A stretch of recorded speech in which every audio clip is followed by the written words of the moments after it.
Awesome. Hi, everybody. This is Delicately Wild. My name is Brigitte, and I have Dianne with me. So the Delicately Wild podcast or series, whatever you want to call it, is really just discussions that I am having with other human beings. This is a very human place and space and container that I feel is really, really important for us to have conversations with people out there that don't have fancy titles, that are moving through their awakening and have been for some time.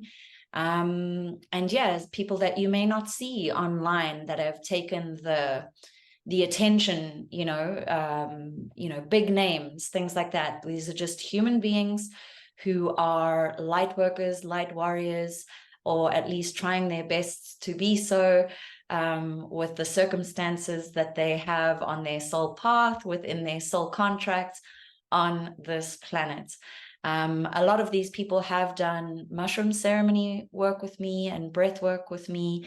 And it's really nice after all these years of connecting with individual souls on such deep level, to now have conversations about the work that we've done together.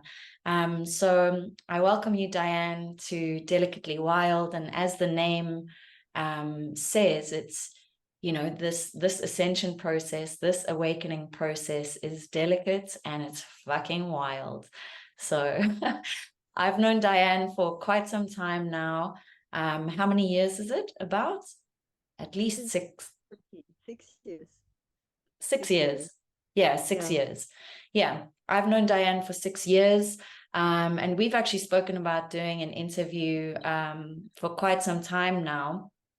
And just to set the pace and set the tone, I'm really just going to be asking questions. Feel free to chat. And we're really just in conversation. So that's what this is about.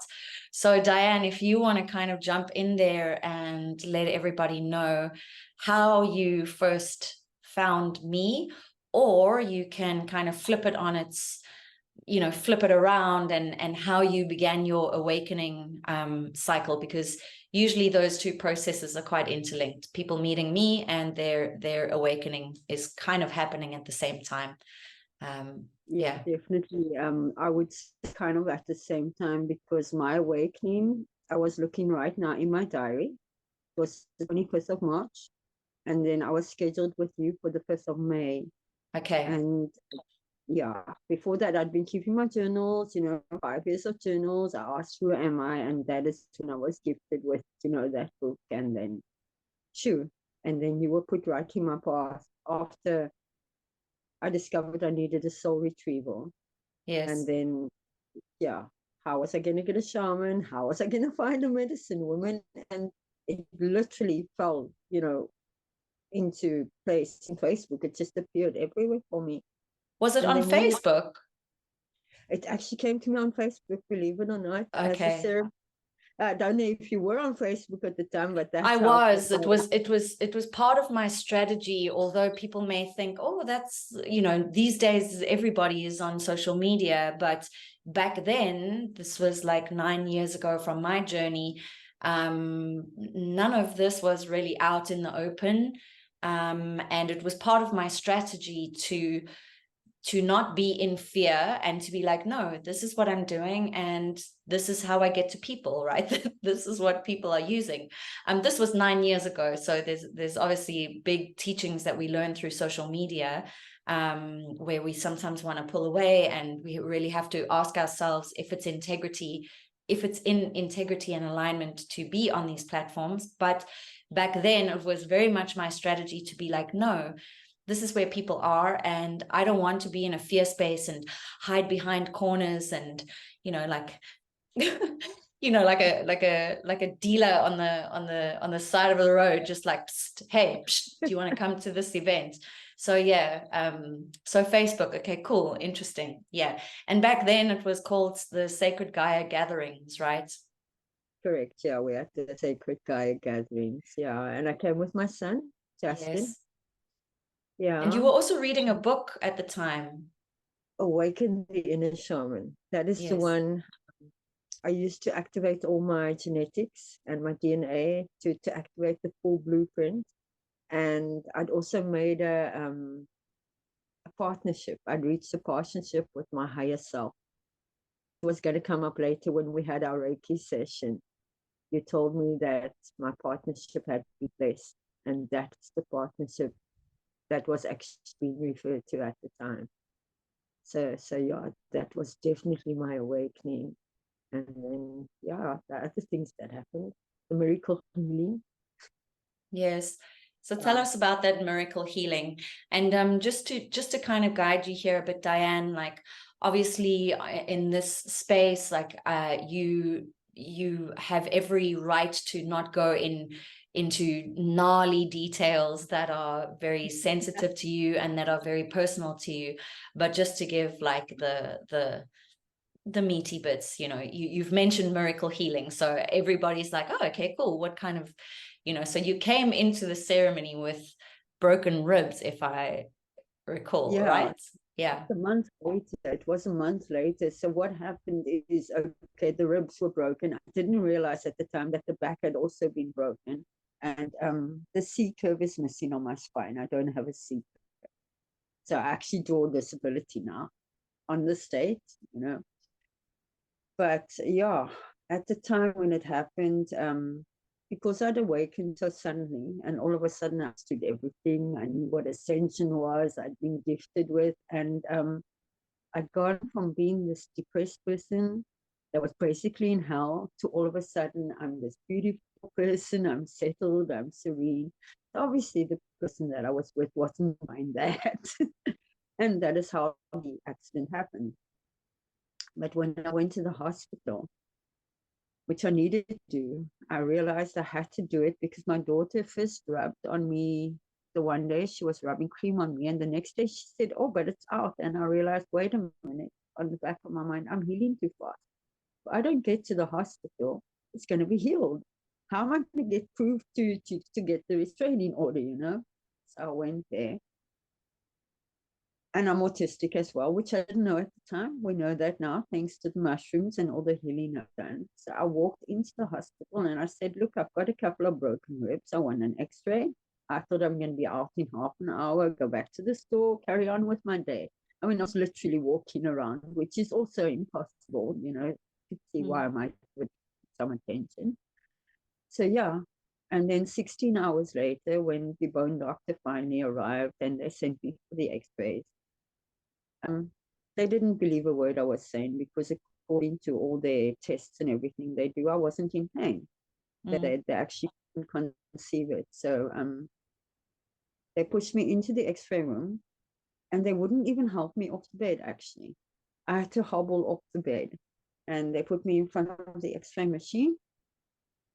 And yeah, she just left me standing there. She took the x-rays and she left me standing there because they don't believe a word I'm saying. So because she left me standing there, I could see her through the window as she looked at the x-rays. And you could see her face went into shock. And at that moment, she jumped up. She jumped up from her chair and she ran out and To she help came you. to and this is after 16 hours. I said, oh, well, I guess you could see now. Oh, my bones are broken. Yeah. And then yeah. So when the doctor talked to me, again, he's like, are you sure this happened 3 days ago? I said, yeah, no, I'm quite sure. Because I used to do an exercise program called Nike every day on the Xbox recording. Used to do that for 2 hours every morning. I'd be doing it that morning. I'd done a park run the week before.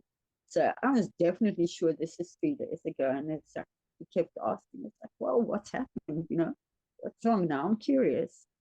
And then it's like, okay, well, you know, the healing is actually just over 2.5 weeks along. And I'm like, wow, that's amazing. Which obviously helps. So I became a person of interest at that time. That is the miracle healing we're talking about. And that's also what happened, you know, all those months later with my children. And what if I mean, you've done quite a few mushroom sessions with me. What is your biggest teaching from the mushrooms, and what is your favorite part of the mushrooms? Like, what do you love about the mushrooms? Yeah. And you're welcome to share what you dislike from them as well. Okay, well, the first ceremony, obviously, I'd had not a clue what magic mushrooms were. I mean, okay. So yeah. So that was my very first introduction to magic mushrooms, the big 5G. Yeah. So yeah, so the first part obviously wasn't so wonderful, but I think we had some things to work to. But after that was work through. I don't know if you, well, maybe you saw on the ceremony, but I actually had all the elephants around me. When I was going through the first part, the elephants were actually all standing around me. But yeah, once we settled and you managed to give me some chocolate to stabilize me, then I could see everybody. They were transforming into their spirit creatures. They were transforming right in front of me. And that is what I like as well. And whenever I'm on mushrooms, I can see the gauze that connects everything. That I Yeah, love the as web, well. the grid. Yeah, the web. Yeah, Yes. yeah, that's what I call it. Yeah, and it's Yeah. always orange. For me, it's orange. Interesting. Yeah, Interesting. yeah. Interesting. I love. Yeah, but the mushrooms, yeah, no, they really are truth tellers. They're not going to let you get away with anything. Out of Yeah. you, and yeah. So yeah, I think I do love the mushrooms. I do. I really do. And the breath Yeah. work, how is I'm trying to think back to your last breath work. I feel like actually if I say anything I'd be lying, but I do have memory of it, but we can let you just share how do you feel the breath work helps before the mushrooms? Is it a process you enjoy? Do you think it's powerful? I think it is very powerful because with me, the breath work, it takes all my energies. I can actually feel everything starting to, all the chakras. I can feel everything starting to spin just before, the, yeah, I think it does help a lot. I mean, you don't need mushrooms. Yeah. Yeah, exactly. But you want the mushrooms. Yeah. I'm going to move Okay. into more of a personal space within your story as Dianne. We've mentioned the fact that, how we met 5 years ago or however long it was. You've clearly done some work with me. But there's also the side to your life that I don't think many people would, or they'd be surprised by, right? They'd be surprised by. And there's like, so if I can softly guide people in and say, from my perspective, Dianne is like the angel on the streets, right? The angel on the streets. And it's a soul path that is quite intriguing, not the easiest at all. And yet here she is. And there's certain things that life in essence has afforded you, particularly on your spiritual journey.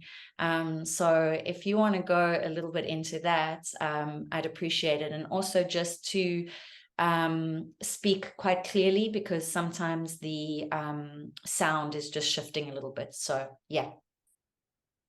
So the angel on the street. Yeah, I had to be on the street. I accept that, that is definitely part of my soul path.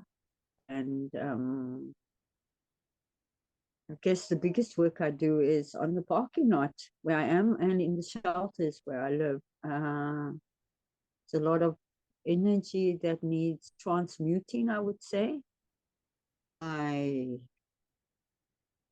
Geez, I've liaised with gangsters, people that are heavy addicts, drug users, and then in the shelters as well. Although that is changing, I've been through hell in some of the shelters. They're very close-minded. But I'm in a new one now. I'm in an Ubuntu shelter now. And at the end, or well, what I'm beginning to see is almost like the end of the full circle of my journey. It's gone much better because I'm using everything that I've learned in the communication department. It looks like, particularly, I had to learn about being autistic to be able to start communicating properly. And my personal path has a lot to do with bullies, you know, and that is the energy that I've been able to clear now in the shelters. Being in the shelter where I am right now, people are telling me that it's balanced when I'm there, and that has taken a long time to achieve. A few months ago when I got there, and I'm going to say luckily, I'm autistic because I can see now I'm autistic. It's because I walk in and I don't have a clue what is going on. So I can walk into a place that has a bully and I don't know what's happening. And in this particular case, the bully was right next to me. And because it was me, God could use me to clear this air out, and bring it out. And the same sort of thing in the parking lot. Now, this last trip back to Cape Town in particular, I was sitting at the farm when I got the news I need to come back to Cape Town. And I didn't really want to. I was comfortable, but God makes things quite difficult when you don't really want to go along with the plan. So things get quite difficult. So I got the hint, get fast back to Cape Town. And turned out I needed to be at that parking a lot again to balance out all the drug addicts. And yeah, whatever we need there. I don't know what else to say except, on that parking lot as well, perhaps the people that were there, they'd never ever seen a parking lot before. And I think that opened a lot of people's hearts. Maybe I can share at this point, I actually have a sponsor, a lady that just randomly decided in 2020 that she's going to gift me every week, and she's been keeping me going. And people that were hardened, that were probably never ever going to look at a car guard, come up to me and greet me. And and part of that process is you've been very diligently aligning yourself, like you said, the belief systems are very important to you. So aligning yourself to that which you are learning and that which you are reading in terms of the universal laws. So much like me, I always say to people, I'm just experimenting here on planet Earth. I'm in the grand experiment, and how I like to play in this game or this construct, this consensus reality, is by testing things out, testing my belief systems out. So, and from our conversations and my visits with you, you've very much been doing that. So when you're sitting in the car park, you're like, okay, cool. Let's see where my law of attraction is today. Let's see my manifestation skills today. I would like to set the objective of getting 200 Rand, 300 Rand for the day's work. Let me see if I can do that. So that's right? That's how you've been playing a little bit in that space. Yeah. It's, I kind of just would, the money, I let it go, whatever comes, because. So, well, there we go. You've just completely let it go. You're in surrender. At that time, or there was a time when I was staying at the backpackers, I had to pull out 140 Rand a day, and that was like, okay, look, if I'm meant to stay here, you better show some sort of sign. And the only way you can give it is on the parking lot. Yes. And of course, I got 420s, me and the cannabis. I've got to get 420. Started giving me 420 a day. It's like, okay, I get it, I'll stay here. So there was that sort of game. So just to let everybody know, if you're listening from Europe, 140 Rand is less. Hold on, let's just do, sorry, I want to get this right.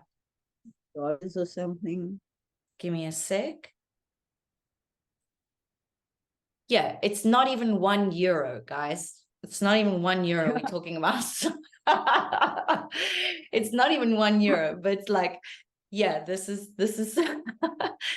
During COVID time, I had to pull this out so that I could stay at a backpackers every night. yeah, and And yeah, actually that's a good point. Like during COVID, people are not around, you're not getting money. You've been doing your thing, but I mean, there's one thing I honor within, I mean, there's many things I honor within you, Dianne, many things, many things. But your level of faith and trust in asking, okay, universe, you've said this, or this has been my sign, I've listened to this is where I'm supposed to be. Cool, allow yeah, me the opportunity. And this is it, you know. We could call Dianne homeless, or we could call Dianne a nomad. We could call me homeless, or we could call me a nomad. I don't own a home, I don't own a car. I also stay at people's houses that gift me based on the conversations I have with them around consent. So is it okay if I stay here for a period of time based on the fact that I am helping the Universal Collective with XYZ? That's how I'm working. And yeah, it seems to be there's subtle difference, or there's big differences and subtle differences, but maybe that's just our soul path. But ultimately, Dianne and I are homeless and homeless nomads. But you have a, you know, your street shaman is has a very different role to my shaman. So, and I think that's where the soul contract comes in, right? yeah. You can see where I'm working, where the energy needs to be cleared. There's a lot of stuff that doesn't gel because it's part of the old ways that Yes, needs to just go. Like things that people accepted. Oh, well, they're a bully. I'm just going to bow down to them, you know. yes, And yes, yeah, he's doing that. I'll just leave him. He's not hurting anybody, but he is. He is hurting them because, I mean, there's a guy running and a fake anti-drug campaign. I'm sorry, you're hurting me. You're just swindling people every day. It's not okay.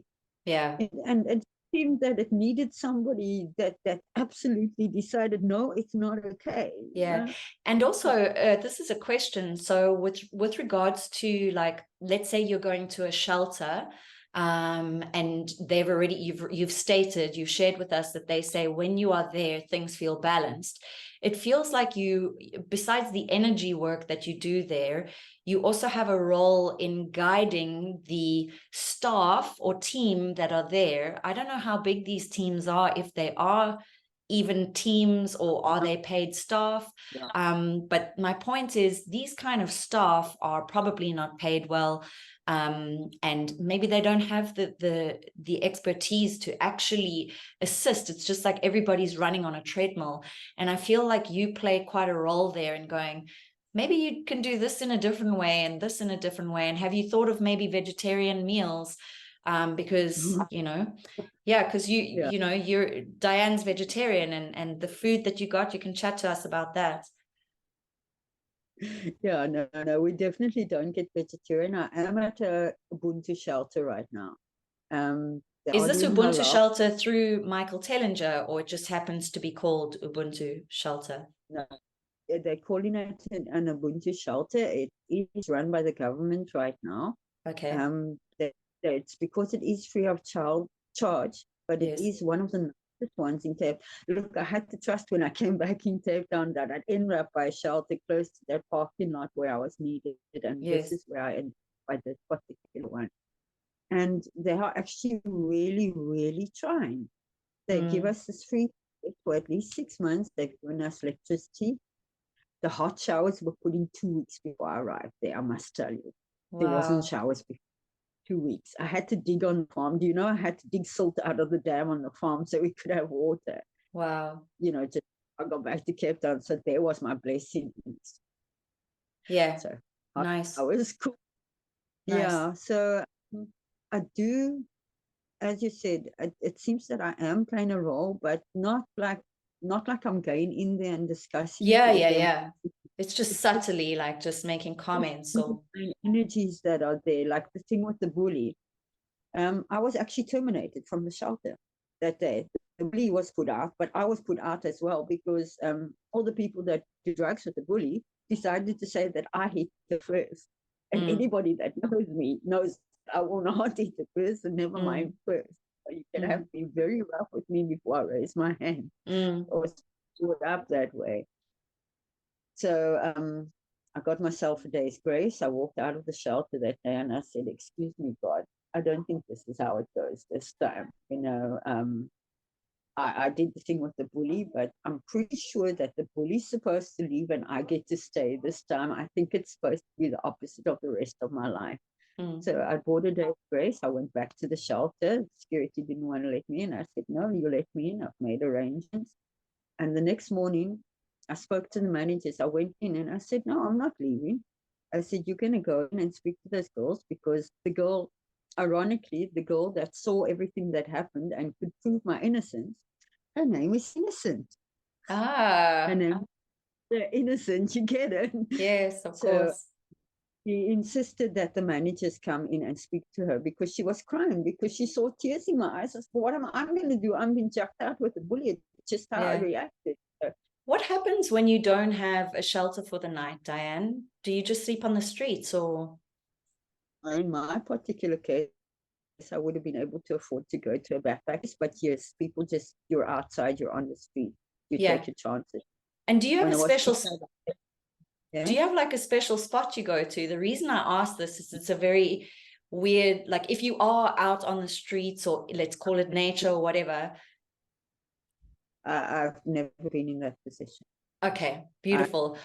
The reason I ask is it's so weird. When I was younger, I used to obviously be driving in my mom's car, and I always used to make sure that I look for spaces that in case I needed to sleep outside, always, I was like, I don't know, I was young. I used to look at places and under bridges and see little caves or whatever and be like, okay, if push comes to shove, I can sleep there. That'll be protected from the rain. This will be a cool, beautiful sunrise or things like that. So I actually just remembered that now. Sorry, it's thought I'd just add that. Yeah. But no, no, obviously I'm not meant to ever do that. Yeah, because I mean, it's Cape Town. It's dangerous, right? Yeah, it is pretty dangerous. Yeah, definitely. This, I mean, that parking lot, just this as an example. I mean, all of them are drugs. That 6-year-old child has even had drugs already.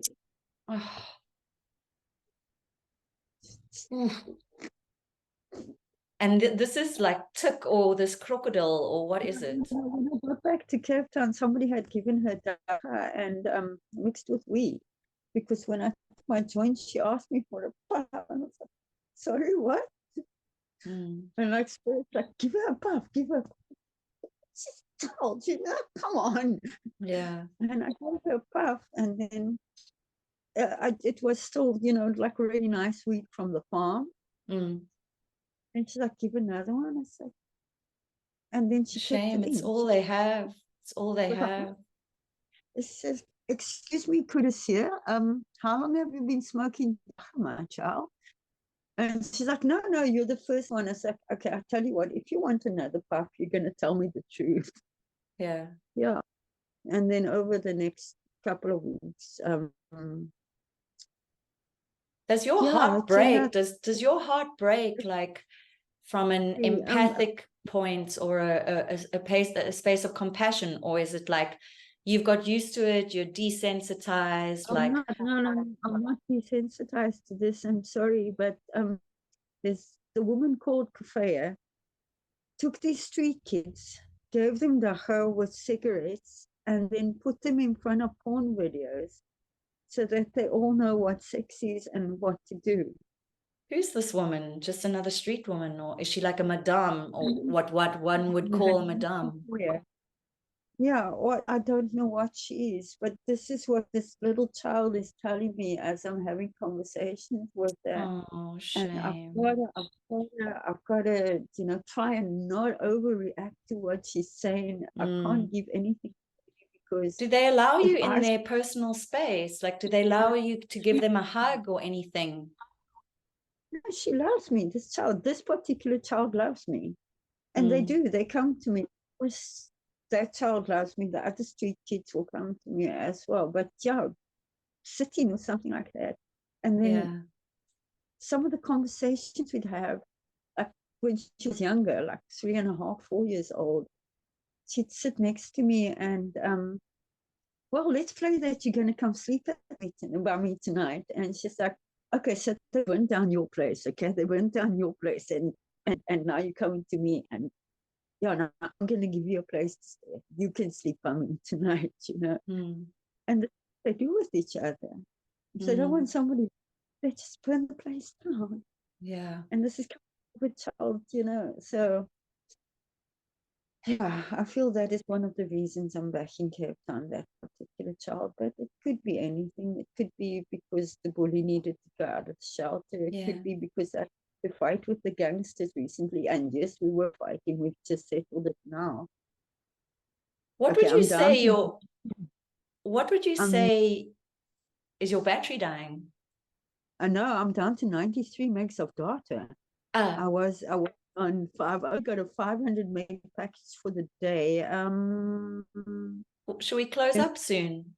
We'll close up. Well, is that okay? Or Yes, should it be totally fine. Totally fine. Totally fine. Okay. I'll end off with one last question and say, what excites you about joining the AZURITE Temple? Oh, do you remember when Clint arrived? I'm sorry, the horrible Clint, the last calm session? Yes. You know, it was the 10th of September. So it was the day after the 9th of the 9th. After you said it's 9th of the 9th, you've changed the date. That is very exciting. And also, when I moved out of the shelter that day I was kicked out, it was the 9th of the 9th. Ah, okay. Okay. So it feels like a cycle ending and a cycle beginning for you. It feels like the cycle it's literally like the circle is again now. And it's almost like, you know, when you said to me you were blessed that time, it almost feels the completion, like beautiful. It's like the temple invited me then. Yes. You know, yes. not when you see it's like, yeah. It's like what it is, yeah. And also, Dianne, just so you know, I mean, I'm going to, you know, some of the funds are going to be put to a project, but I would like to give you some as well, like this other sponsor that you have. So we'll organize that and we'll chat about that.